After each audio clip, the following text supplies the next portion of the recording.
WhatsApp profile இருக்கக்கூடிய AI images option பற்றி தான் இந்த வீடியோ டீடைல்டாக வந்து பார்க்க போகிறோம். வீடியோ ஃபுல்லாக பார்த்தீங்கன்னா எப்படின்றத தெரிஞ்சுக்கலாம். தெரிஞ்சுக்கிறதுக்கு முன்பாக சேனலை சப்ஸ்கிரைப் பண்ணிடுங்க, பெல் ஐகானை கிளிக் பண்ணி ஆல் அப்படின்றத செட் பண்ணிடுங்க. வீடியோக்குள்ள போகலாம். வாட்ஸ்அப் ஆப் வந்து ஓப்பன் பண்ணிடுங்க. ஓப்பன் பண்ணிட்டு சைடில் வந்து 3 லைன்ஸ் பட்டன் கொடுத்துருப்பாங்க. அதை கிளிக் பண்ணிங்க அப்படின்னா அதில் செட்டிங்ஸ் ஆப்ஷன் இருக்கும். செட்டிங்ஸ் ஆப்ஷன் கிளிக் பண்ணதுமே பார்த்தீங்கன்னா உங்களோட ப்ரொஃபைல் இருக்கும். அந்த ப்ரொஃபைல் ஆப்ஷன் நீங்கள் கிளிக் பண்ணுங்கள். அதை கிளிக் பண்ணிட்டு எடிட் ஆப்ஷன் கிளிக் பண்ணிங்க அப்படின்னா அதில் வந்து ஏஏ இமேஜஸ் அப்படின்ற மாதிரி ஒரு ஆப்ஷன் வந்து கொடுத்துருப்பாங்க. அதை கிளிக் பண்ணிடுங்க. கிளிக் பண்ணதுக்கப்புறம் பார்த்தீங்கன்னா இதில் நார்மலாகவே பார்த்தீங்கன்னா ஏஐ இமேஜஸ் எல்லாமே உங்களுக்கு வந்து ஷோ ஆகும். அதில் எந்த இமேஜ் நீங்கள் வந்து ப்ரொஃபைலாக வைக்கணுமோ அதை நீங்கள் கிளிக் பண்ணி வந்து வச்சுக்கலாம். அண்ட் அதுக்கப்புறம் கீழே பார்த்தீங்கன்னா வந்து டிஸ்கிரைப் ஆன இமேஜ் அப்படின்னு கொடுத்துருப்பாங்க. அதில் வந்து உங்களுக்கு என்ன இமேஜ் வந்து தேவைப்படுதோ அதை நீங்கள் வந்து டைப் பண்ணி சென்ட் பண்ணீங்க அப்படின்னா அதற்கான இமேஜஸ் ஜென்ரேட் பண்ணி வந்து கொடுக்கும். அதை நீங்கள் அப்படியே பார்த்தீங்கன்னா ப்ரொஃபைலில் வந்து செட் பண்ணிக்கலாம்.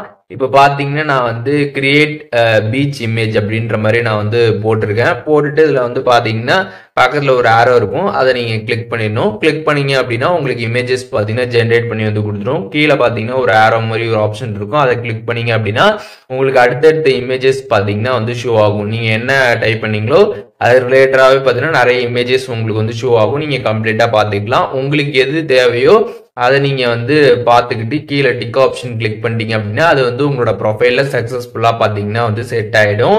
உங்களுக்கு என்ன இமேஜஸ் வந்து தேவையோ அதை நீங்கள் வந்து இங்கே போட்டிங்க அப்படின்னா அதற்கான இமேஜஸ் பார்த்தீங்கன்னா உங்களுக்கு ஜென்ரேட் பண்ணி வந்து கொடுக்கும். இதில் வந்து கிரியேட் அப்படின்ற மாதிரி நீங்கள் போட்டுட்டு உங்களுக்கு என்ன தேவையோ அதை நீங்கள் டைப் பண்ணிட்டீங்க அப்படின்னா உங்களுக்கு இமேஜஸ் ஜென்ரேட் பண்ணி வந்து கொடுக்கும். அதை நீங்கள் பார்த்தீங்கன்னா ஈஸியாக வந்து உங்களோட ப்ரொஃபைலில் வாட்ஸ்அப்பில் செட் பண்ணிக்கலாம். ஸோ இப்போ எப்படி வாட்ஸ்அப்பில் இருக்கக்கூடிய இந்த ப்ரொஃபைலில் இருக்கக்கூடிய இமேஜஸ் ஆப்ஷனை யூஸ் பண்ணுறது அப்படின்றதுக்கான கம்ப்ளீட் டீடைல்ஸ் தெரிஞ்சிருப்பீங்க. இதில் எதுவும் டவுட் இருந்துச்சுன்னா கண்டிப்பாக கமெண்ட்ஸில் மென்ஷன் பண்ணுங்கள். நான் எல்லாருக்குமே ரிப்ளை பண்ணுறேன்.